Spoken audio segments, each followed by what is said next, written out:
Halo semuanya, selamat datang di Oversimplified Movies dan film yang akan kita bahas sekarang adalah Elisa dan Marcella.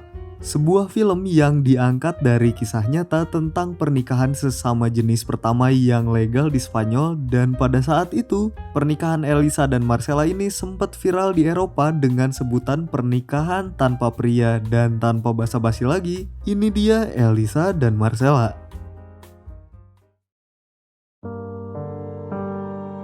Pada tahun 1898 di salah satu sekolah khusus untuk mengajar di A Coruña, Spanyol, seorang gadis bernama Marcella, gadis lugu dan pemalu, bertemu dengan Elisa, gadis ateis yang merupakan keponakan dari kepala sekolah di sana.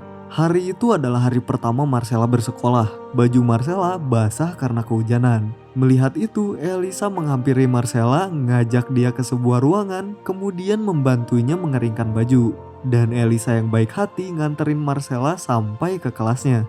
Setelah kelas usai, Elisa lagi-lagi menghampiri Marcella. Kemudian dia nganterin Marcella sampai ke rumahnya. Sebelum Marcella masuk rumahnya, Elisa berpesan kepada Marcella untuk membawa payung besoknya, biar nggak kehujanan lagi. Kemudian kita diperkenalkan dengan orang tua Marcella. Bapaknya Marcella adalah orang yang kurang berpendidikan dan bahkan nggak percaya dengan pendidikan. Sedangkan ibunya adalah tipe istri-istri takut suami. Malam itu Marcella yang udah kangen sama Elisa ngomong sendiri sambil nyebut-nyebut nama Elisa. Keesokan harinya, Marcella yang mau caper sama Elisa rela meninggalkan payungnya dan berhujan-hujanan menuju ke sekolah. Dan bener aja, lagi-lagi Elisa menghampirinya, membawanya ke sebuah ruangan dan membantunya mengeringkan pakaian. Di sini kita tahu kalau Marcella punya kadar testosteron yang sangat tinggi. Hari itu Elisa ngajak Marcella ke kamarnya. Elisa nyeritain kisah hidupnya dan ternyata mereka punya kesamaan, yaitu orang-orang di dekat mereka selalu nyuruh mereka supaya cepet-cepet nikah. Dan ternyata mereka juga sama-sama gak mau nikah sama laki-laki. Elisa kemudian meminta Marcella untuk menceritakan kisah hidupnya. Awalnya Marcella gak mau, tapi karena Elisa maksa, akhirnya dia cerita dengan berat hati. Ternyata Marcella tumbuh besar di panti asuhan, dan pada suatu hari sepasang ibu-ibu dan bapak-bapak ngaku sebagai orang tuanya Marcella. Dan sampai saat itu pun Marcella gak tahu apakah orang tuanya adalah orang tua kandungnya atau bukan. Setelah menceritakan kisah hidupnya yang sulit, Marcella jadi bad mood dan otomatis Elisa merasa bersalah. Malamnya, untuk mengobati rasa bersalahnya, Elisa ngirim buku ke Marcella yang di dalamnya berisi surat permintaan maaf. Dan saya kutip, "Marcella yang tercinta, aku tidak akan pernah dengan sengaja menyakitimu. Aku bersumpah, percayalah padaku dan maafkan aku." Marcella yang nerima surat itu pun langsung kelepek-kelepek. Besoknya, karena sekolah lagi libur, Elisa dan Marcella menghabiskan waktu bersama di pantai. Sepulang dari pantai, untuk pertama kalinya, Marcella nyium pipi Elisa. Di dalam rumah, tiba-tiba Elisa ditampar oleh bapaknya. Mungkin karena bapaknya menyadari hubungan janggal antara Elisa dan Marcella. Besoknya, Marcella lagi sarapan, siap-siap buat ke sekolah. Tapi kemudian bapaknya malah minta Marcella untuk diam di rumah dan menjaga ibunya. Pada hari itu, menyadari bahwa Marcella nggak datang ke sekolah, Elisa kemudian mengunjungi Marcella di rumahnya. Secara diam-diam, Marcella kemudian membawa Elisa ke kamarnya dan di sini mereka mulai mengekspresikan perasaan satu sama lain. Dan ketika mereka hampir adu bibir, terdengarlah suara bapaknya Marcella pulang ke rumah. Bapaknya Marcella masuk ke kamar dan langsung meminta Elisa untuk pergi dari rumahnya. Pada suatu hari, ketika Marcella akan berangkat ke sekolah, lagi-lagi bapaknya menghentikannya dan bilang kalau dia akan mengirim Marcella ke sekolah lain di Madrid. Nah, sebenarnya nggak diceritain di sini kenapa bapaknya ngelakuin itu. Tapi setelah melakukan sedikit riset di internet, diketahui bahwa bapaknya melakukan itu karena takut Marcella melewati batas dan melakukan hal-hal yang dianggap tabu oleh lingkungan sosial, yaitu menjalin hubungan sesama jenis. Nah, selama Marcella bersekolah di Madrid, mereka saling ngirim surat cinta yang isinya puitis banget. 3 tahun kemudian, pada tahun 1991, Elisa udah jadi guru di sebuah sekolah di Causo. Sedangkan Marcella bekerja sebagai guru di Calo.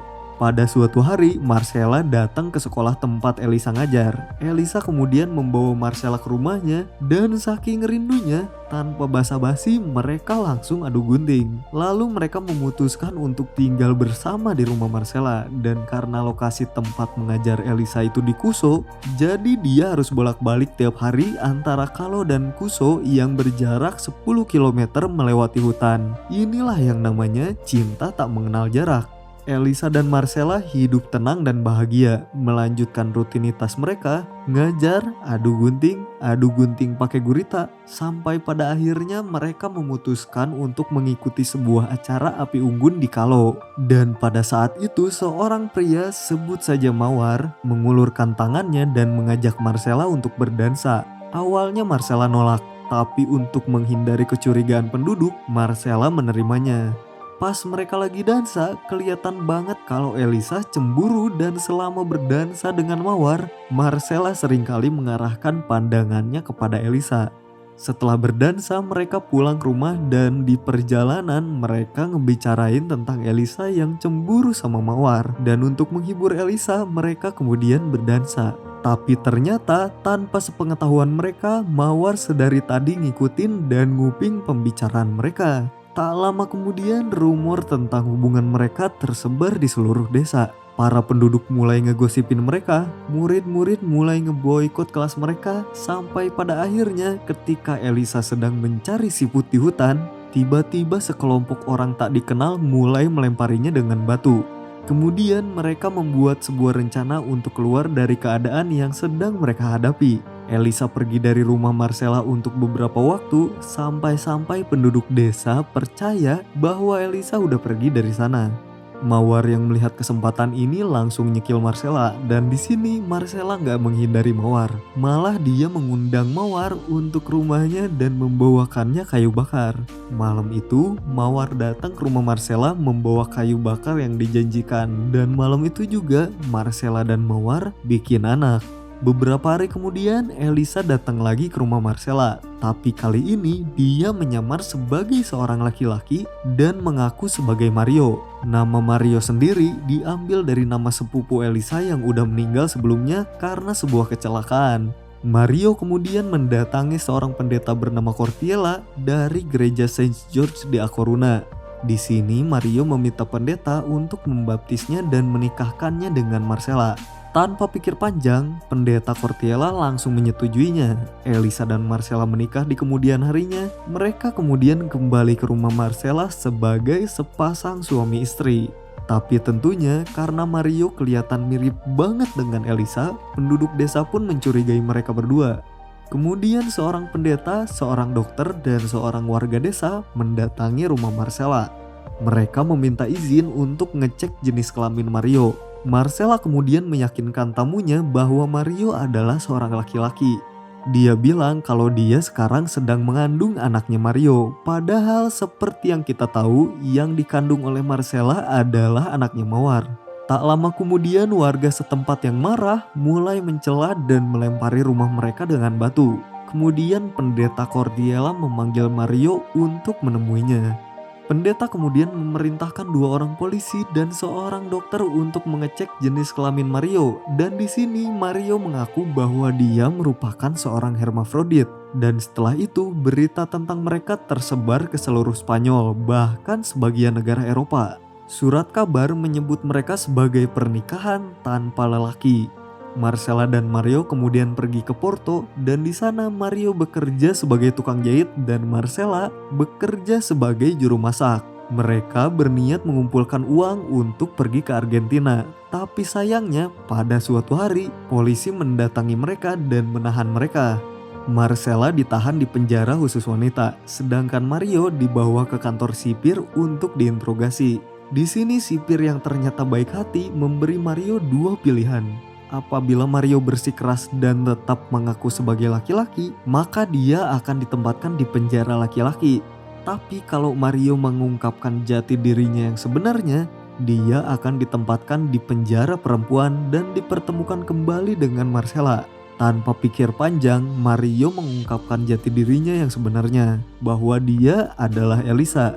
Sipir kemudian memenuhi janjinya dan menempatkan Elisa di penjara yang sama dengan Marcella. Ironisnya, di dalam penjara, narapidana lain memperlakukan mereka dengan baik. Bahkan ketika berita tentang mereka tersebar, orang-orang dari luar yang iba terhadap kondisi mereka berdatangan untuk memberikan dukungan dan memberi mereka makanan, pakaian, dan lain-lain.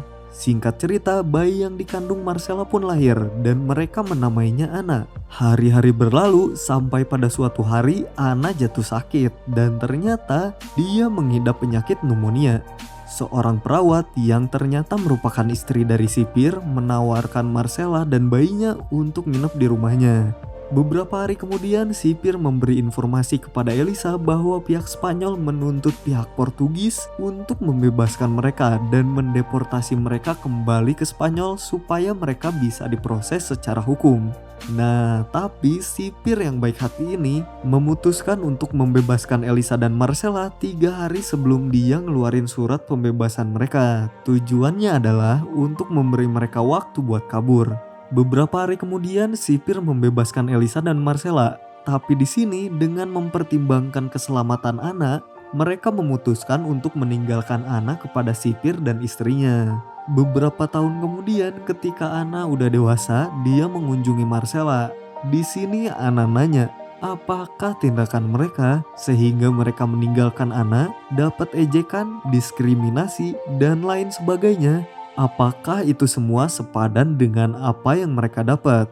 Di sini Marcella nggak menjawab pertanyaan Anna.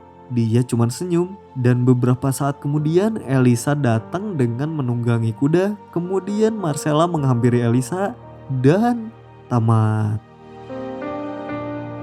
Oke, jadi begitulah ceritanya dan sampai sekarang status pernikahan mereka nggak pernah dicabut. Dan itu menjadikan pernikahan mereka sebagai pernikahan sesama jenis pertama yang legal di Spanyol. Saya undur diri, sampai jumpa di video selanjutnya.